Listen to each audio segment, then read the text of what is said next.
Authenticity, vulnerability, empathy. The Brave Files are supported by Julien Desjardins, a certified strategist for small business owners. If you've already made that brave decision to start your own business, it's time to stop trying to do it all alone. Check out our show notes for more information or visit juliendesjardins.com. You are listening to The Brave Files, real stories from people living courageously. You can listen to the show anywhere you enjoy podcasts, and we'd love for you to subscribe, rate, and give a review on Apple Podcasts. It really does make a difference, and we appreciate it. Now here's your host, Heather Vickery. Hi, everybody. Welcome to today's episode of The Brave Files. I am really excited to have Alexa Bigwarfe here with me. She's a writer, a publisher. She has her own firm called Bigwarfe Press, and they're dedicated to sharing women's work of inspiration. She's also a wife, a mother, and she's devoted as an advocate for women, infant, and children's health topics. She's written, edited, and published 8 books, including Sunshine After the Storm, A Survival Guide for the Grieving Mother, and Ditch the Fear Just Right. So I think it's pretty cool. This lovely lady is incredibly brave. Alexa's also a survivor of gun violence, and she survived the loss of a child.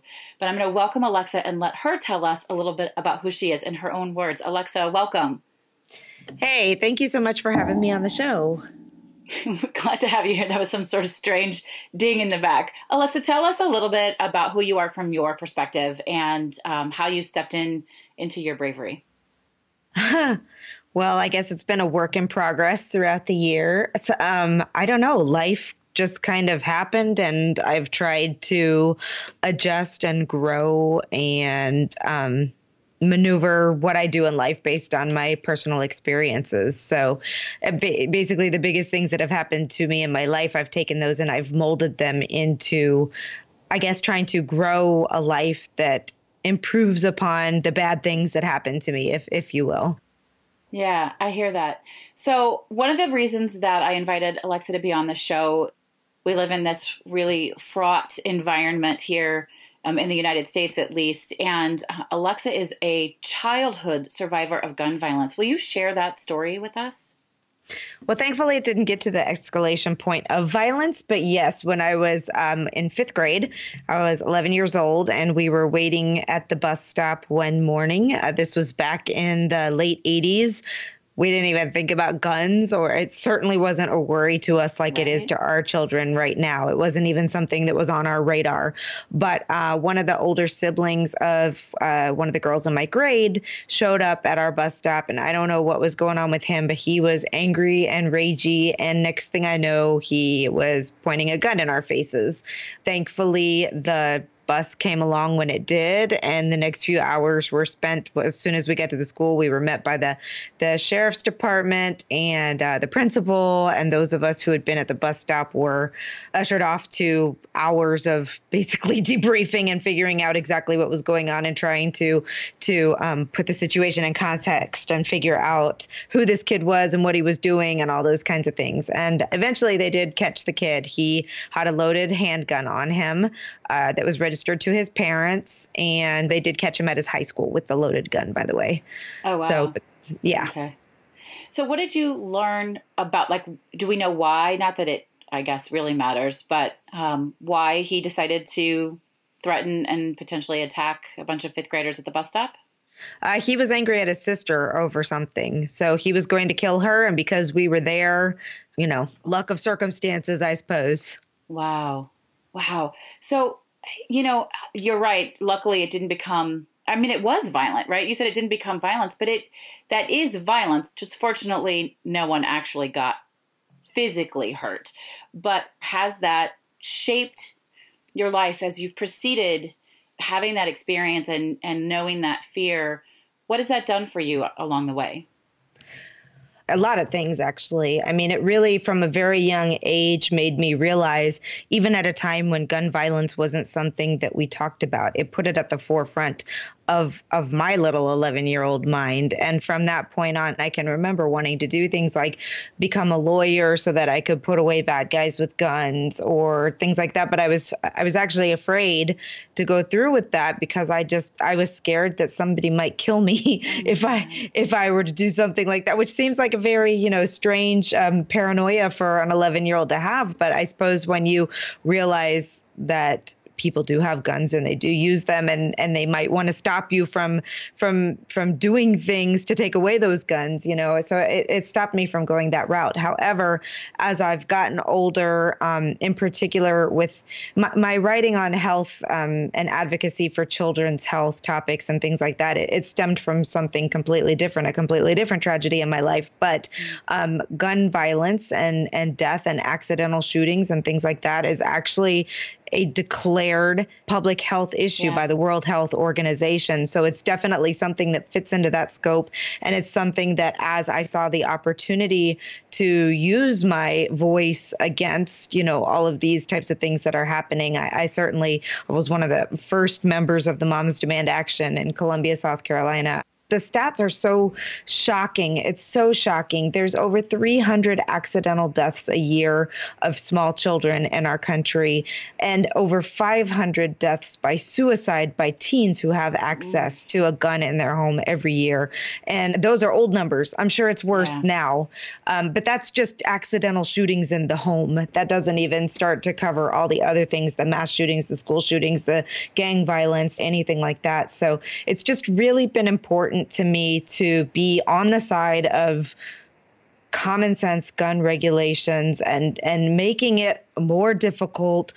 I think the whole argument of bad people are going to do bad things is just such BS. Yes, bad people are going to do bad things, but we should make it as hard as possible for them to get access to those things. It's so much harder to mow down 300 people with a kitchen knife, Right. So yeah. No, but you're right. First of all, this wasn't a topic we spent a lot of time talking about or thinking about when we were children. Never, right? I can't imagine having experienced what you did. I happen to have a friend in 8th grade, a young boy who he and his friends found his dad's loaded gun and they were just monkeying around with it. And he totally shot himself in the head and killed himself. And it was unheard of for us at that time. It was like such an extreme tragedy. And it would be today. It is always a tragedy when we lose anyone, especially a child. But that seems so foreign to me. And then today, so we're recording this here. I think it's the 20th of March. So I know it's going to come out later than this. But this morning, my daughter doesn't have school because it's elections here in Illinois. And so I took her out for breakfast. And she saw an alert on her phone and she picked it up and she goes, "Mama, there was another school shooting." And I said, "Oh, how many?" And her response was, "Only 3. But I can't fault her, right? I thought, oh my God, this is the world we live in where it's quote unquote only. It's like, thank God, only 3 kids were gunned down in their school today. Woo! Celebrate. Yeah, I'm like, this is not right. And she knew that. We both were very somber. And I was like, I want to pack them all up in bubble wrap and keep them home and cry all the time. I love you. I appreciate all of the work that you're doing and all of the work everyone is doing to raise awareness and help fight it. Our kids, my goodness, these kids, they're the hope, right? They're out there fighting the fight day after day after day. You had mentioned, and I mentioned in the show open, that this is not your only and probably by a long stretch, not even the worst thing you have survived in your life. Do you mind sharing your story with us about the loss of your daughter? Absolutely. I'm sorry. Before we move on, I do just want to hand out one little quick resource for people who do have guns in their homes, or for people who they are afraid might have guns in their homes. Moms Demand Action has recently partnered or helped create an organization. I believe it's besmartforkids.org, and they are focusing on the Be Smart campaign. And the SMART, I can't remember off the top of my head what they all stand for, but basically securing, making sure that your guns are stored separate from ammunition, that basically children are curious and you can't say that out of reach is good enough. And it's talking about making sure that you're talking about gun safety with your kids like you would talk about any other safety thing on a regular basis, and how much of a difference that makes, so that if your children do find them in a place like your friend when you were growing up, who is in a location with a loaded gun, they know how to respond. They know what to do. They know how to get out of there, even to the extent of like telling your kids a code word to text you or call you with or something, so that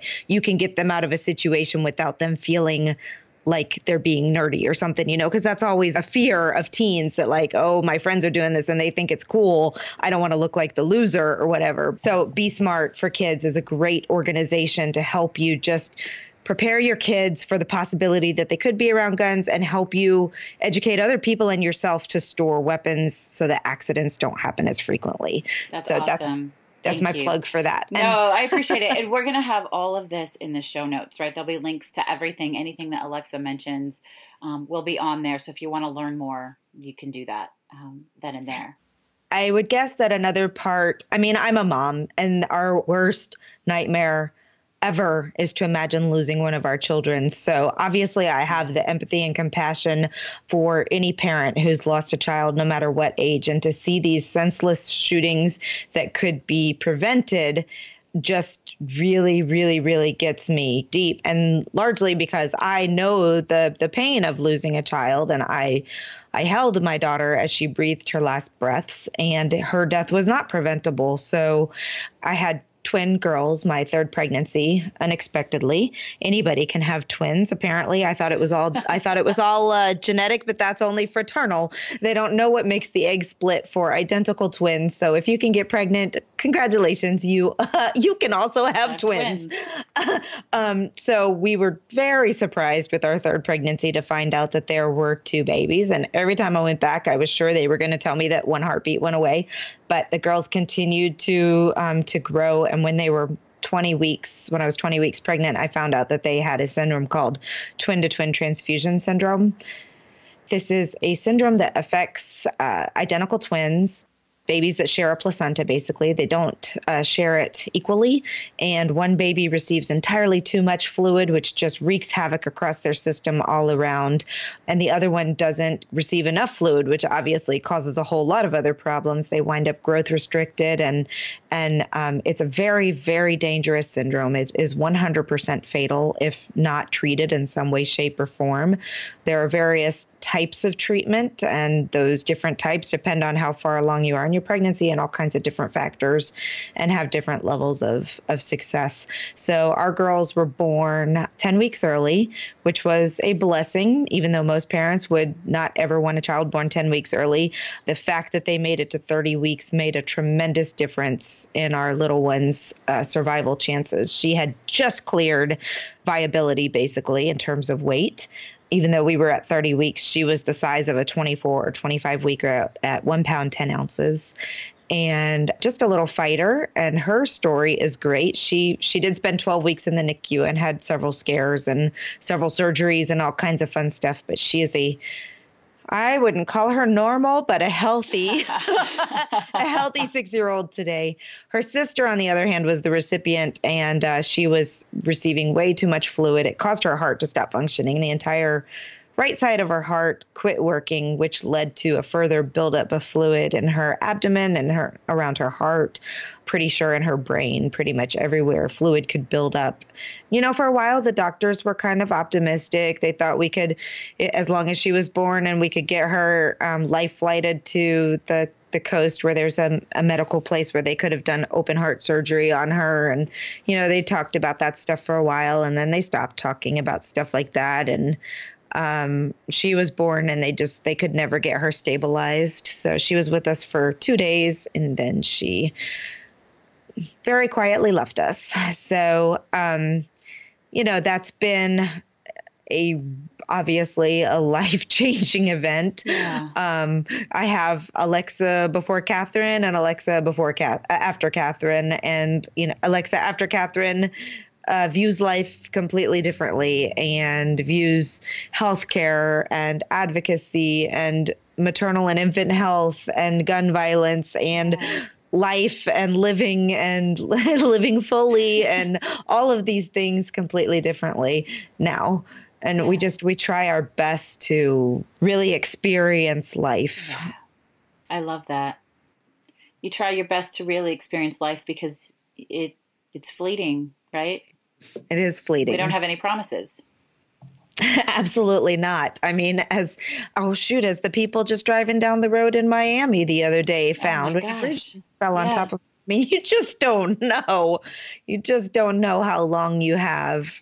For me, I found a new passion, basically, which is helping other people. I am so blessed. I am so blessed and cursed in some ways that I'm an empath and that I have a really good sense of humor. If God gave me nothing else, he gave me a sense of humor, and I'm always able to find my smile again. And I struggled with that for a long time because I felt like I was being completely disloyal to my baby by being able to laugh and smile and be happy in life. And I know that that's a fear that a lot of people who lose a child go through, that like if they allow themselves to be happy again, that they may forget their baby. But the reality is you never forget. It never goes away. And the best thing you can do for you and your loved ones is to find a way not to, I would never tell anyone not to grieve. It's so important to grieve. But to try and grieve healthfully. And I did that through service to others is how I found joy after loss, basically, by creating a nonprofit to support other grieving parents, by writing, by publishing books, by helping other people publish their books, and the whole 9 yards. Can you tell us a little bit about your nonprofit that you started? Yes, so it's called Sunshine After the Storm, and the reason it's called that is because I published a book called Sunshine After the Storm, a survival guide for the grieving mother, and the intent of it is really to provide hope and encouragement and to allow moms who are going through this horrific event to realize that they aren't alone, that there are other people who understand them and who are wrapping our arms around them. And we basically wanted to provide a guide that says, here are some of the things you can expect to happen to you, from the stupid things people say and the disappointments and, how to talk to your other children about it, that it's normal to completely shut your door on faith, at least for a while. And it's normal to have changes in those areas. And it's also normal to completely fall the other direction and turn completely to it. And, to kind of go through all the different things that, like I said, it was over 34 moms and dads contributed to it. So we really tried to provide a very inclusive look at different things that it could be talking about, anywhere from a very early loss to the oldest child was 12. Oh my God. And so I wrote this book, and the intent was never to really sell the book. We do sell the book. It's available wherever you can buy them, but the proceeds all go to our foundation, which is Sunshine After the Storm, and we give copies away as much as we can. In fact, I have a load of packages to send out today.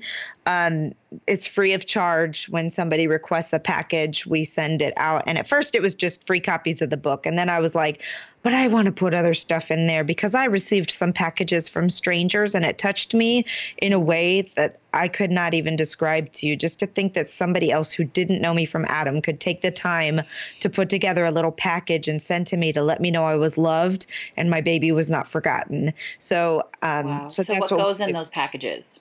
We send things like, in this last round, I had bath bombs. I had a copy of the book. There's always a copy of Sunshine After the Storm.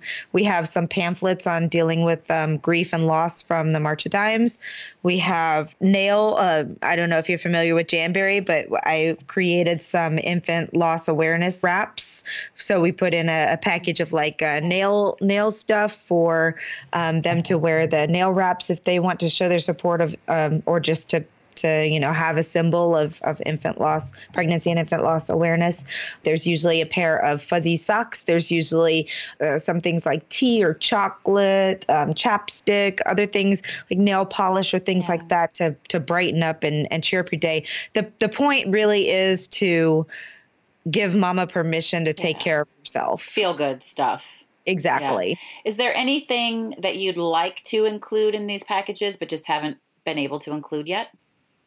Those types of comfort items, journals, anything that will help us give a little bit of TLC to mom is great. Some of the things that we have thought about including but just don't have the budget to do would be like $10 gift cards to either a place to eat or maybe to go get nails done, or, gift cards to the spa or something of that nature. Other little gift cards that would be light and easy because the shipping costs add up super quick. Yeah. And, just to give them permission to take a night or evening out. If I could, I'd send them a cleaning lady and a cook for a week. But Right. So, Alexa, if anybody's listening and they have some old gift cards running around, CVS, Walgreens, Target, bookstores, whatever, anything like that, they can send those to you to be included in the packages you're sending out? That'd be fantastic. It doesn't hurt to ask, right? So we'll put all the details in our show notes. Take a look. I know I have stuff in my wallet that I just never got around to using. Take a look. If there's something that you no longer need and it can serve somebody else in this very difficult time, send it over to Alexa. Let her know that you care and that you're thinking about it. Just something to throw out there. I like to ask, right? You have to ask for what you want if you want it. That's right. Well, and I'll make sure you have the website is sunshineafterstorm.us. And I will make sure that you have our P.O. box so that people can drop those in the P.O. box and send them to us. Tell us a little bit about your publishing company, and it's a badass name, and why you started it and then what you're doing with it. Sure. Well, originally I started off just offering author support and coaching services because there's a lot of people that want to write books, but there's a lot to know and try and figure out. So people that are busy and want somebody to figure out the details for them will hire me to take away the overwhelm and to kind of get them through the process of publishing their book. But for the really special ones, I publish under my publishing house, which is called Cat Biggie Press. And I named it Cat Biggie Press because when I was self-publishing Sunshine After the Storm, it offers you the opportunity to set up an imprint. So to basically say, if you don't want this to be out there on the records as just published by Alexa Bigwarfe, you can put in a name and, basically it becomes something more than just your first and last name, right? So I thought about it and I was like, what would be the most sense? And I kind of already had the feeling at the time that there would be more books. So I decided to name it Cat Biggie Press because I was blogging originally anonymously as Cat Biggie, and that was for Catherine Bigwarfe, my daughter's name. So it's got a lot of power behind the name for me. It's a big legacy to live up to, and I only publish female books that are basically in line with my desire to make the world a better place. So inspiration, transformation, grieving, encouragement, comeback stories, self-help, any books that help people do things better, be better, along those lines. And it is a hybrid press. And what that means, I want to get to the point where we're full traditional press, but here's the thing. It costs a lot of money to publish a book. Yeah, so these types of books, they're phenomenal and they're needed in the world. But usually the people who come to write these books, they don't have an audience. They don't know how to market their book. They don't really have anyone to sell the book to. So traditional publishers tell them no because they know how much money it's going to cost to put into the book and know they won't be able to recover that. So hybrid press is like a partnership thing where the author takes on some of the expense of actually producing the book. And then in return, you are published like you would be as a contracted author under a company that operates like a traditional press would, does all the same things that a traditional publishing house would. And you get 60% royalties instead of just like 8 is the average, 8% royalties for traditionally published books. So you can earn your money that you invested in your book back, obviously, pretty quickly at that rate if you're selling your book. And if not, then publisher doesn't lose. We're happy to get your word out there. We're happy to be able to share the story and everybody's happy.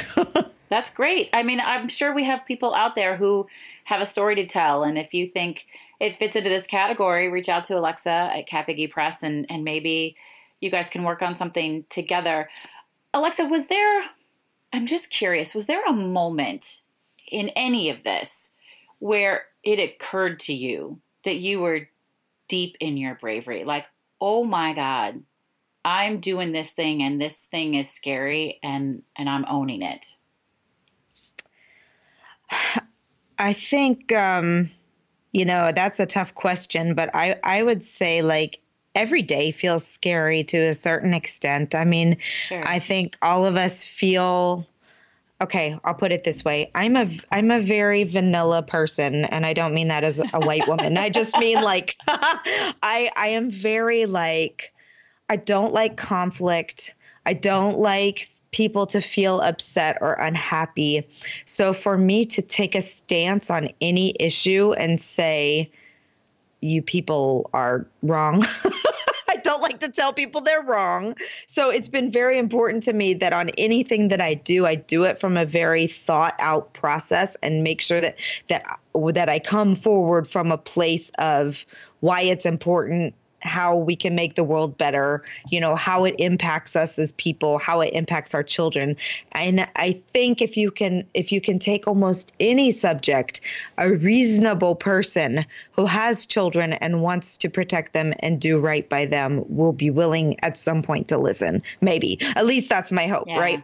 Yeah. So it's been really uncomfortable for me as I have kind of drawn a line in the sand and said, pretty much, I'm not going to just sit back here and say, okay, it's okay if you want to have a 50 caliber gun at your house. I'm okay with that. I'm not. I'm not okay with it. Yeah. And for the sake of my children's safety and for the sake of my own safety, I'm willing now to put my foot down. And it's funny because on the publishing side, it's kind of the same way because there are a lot of people who still think that self-publishing is never going to be a good option. Like you have to be published by Hay House or by Penguin or by Tartar or, by one of these publishers or you're not good enough. And the fact of the matter is that the publishing paradigm has completely changed. Mm-hmm. There are lots of people doing very, very well with self-publishing and with hybrid publishers, so I love to be an advocate. I love to educate people on things. I love to help people learn and grow. And, the funny thing is, I believe that people have the opportunity in the right kind of environment and in the right conversation to learn and grow and change their mind. And the reason that I can say that is because I was raised very right conservative all the way across the board. Everybody was a Republican. We all voted Republican. I didn't even know why. And it was only through years of conversations with people that I found myself and life events that I found myself completely opening up and reevaluating why I thought what I thought and why I voted how I voted. And, it was pretty shocking to me. I actually started a blog at one point in time called Democrat or Not. I'm trying to figure out what is going on with me, but I think I might be a Democrat. Oh my God. I know. And I was like really evaluating like why I was voting the way I was voting versus what I really felt and really believed. And, I don't think I'm that liberal. My husband laughs at me every time I say that. He was like, you believe basically in good socialism, not the bad socialism. I mean, honestly, we live in a socialist country. People just don't realize that yet. But Medicare, Medicaid, all those programs that help across the board, welfare, those are good social programs when done properly, Yes. And so, I started really looking at all these things and I'm thinking, yeah, I want to take care of people. I want to, I have issues with haves getting everything and have-nots getting shoved to the side. And I was like, okay, I'm an environmentalist. I don't like guns. I want everybody to have health care. I'm a liberal. I'm going to call you liberal. Yeah, from one liberal to the other, I'm just going to call it. Well, we are really close on time. I have two other quick questions for you. One is just one that I love to ask and I like to close most shows with. How do you like to celebrate? And I love asking you this question because earlier in the show, you mentioned the importance of like really being present and experiencing life. So how do you like to celebrate? If you'd asked me this 10 years ago, it would have been a totally different answer, but you can find moments of celebration in the most mundane moments of life. I mean, now that I have 3 kids that they're great ages, they're 11, 8, and 6. I feel like we can enjoy so much stuff together. I mean, I just love to laugh and to be surrounded by people that I love. And, if I could, I would celebrate with my best friend every day, but she lives in France, so I hardly ever get to see her. But I mean, traveling, dancing to music in the living room, it's just, we're not wealthy, so we get creative, but it can be anything. You're right. Taking a walk or a dance or anything like that. Exactly. Yeah. Just feeling good, feeling relaxed, feeling at peace, feeling happy. To me, those are celebration ways. And if I ever get to the point where I can do stuff like this, my celebrations are going to be a little bit more elaborate and include like trips to exotic places and things like that. Take me with you. I love it. Hashtag goals. Right. And then the very last question before we end the interview today is, other than your nonprofit, which we're definitely going to share on the website, what is the other nonprofit that you most love, charitable organization that you most love to support? Obviously, Sunshine After the Storm is number one, as you mentioned. And then second of all would be the March of Dimes, and in particular, the March for Babies, which we are in our huge fundraising efforts right now.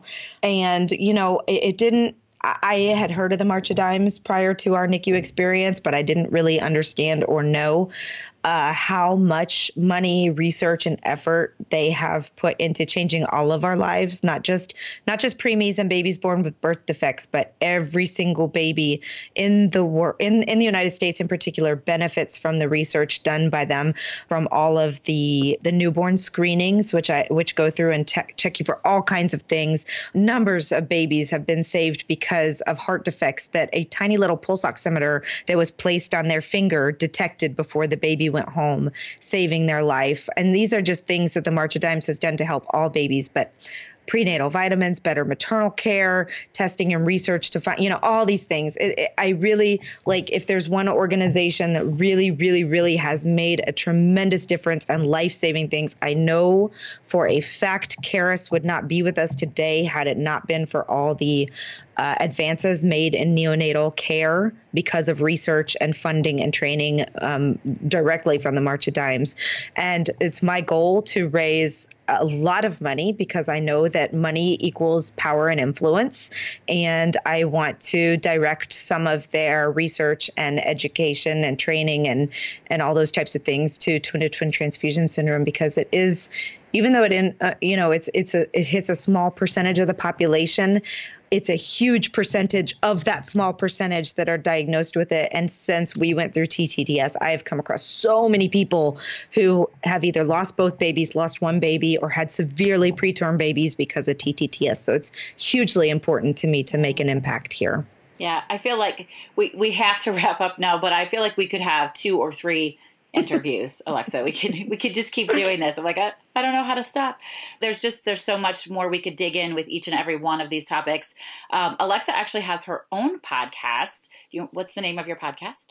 It's called Lose the Cape. It's for busy moms. Isn't that awesome? Lose the cape. I love that. I always start my presentations and my workshops by talking about what our superpowers are. So it's funny because you're like, lose the cape, and I'm like, get empowered. But you can be empowered without the cape. You absolutely can. We celebrate moms however they come. If they want to be super mom, go with it, girlfriend, but you don't have to be. Absolutely. I agree. Alexa, thank you so much for spending some time with us today. Thank you. And we look forward to continuing to connect with you, and maybe we'll have you back on the show again another time. I would love that. Thank you so much. Thanks, Alexa. Take care. Bye-bye. The Brave Files is also supported by Frizz Marketing, a boutique marketing firm offering tailored services to small businesses and nonprofits. Frizz helps you distill your authentic story and get in front of the right audience. Contact them today at frizzmarketing.com. Thank you for listening to The Brave Files. Be sure to visit thebravefilespodcast.com to access the show notes and discover fantastic bonus content. Music composed and produced by Matt Lewis of Union Music, LLC.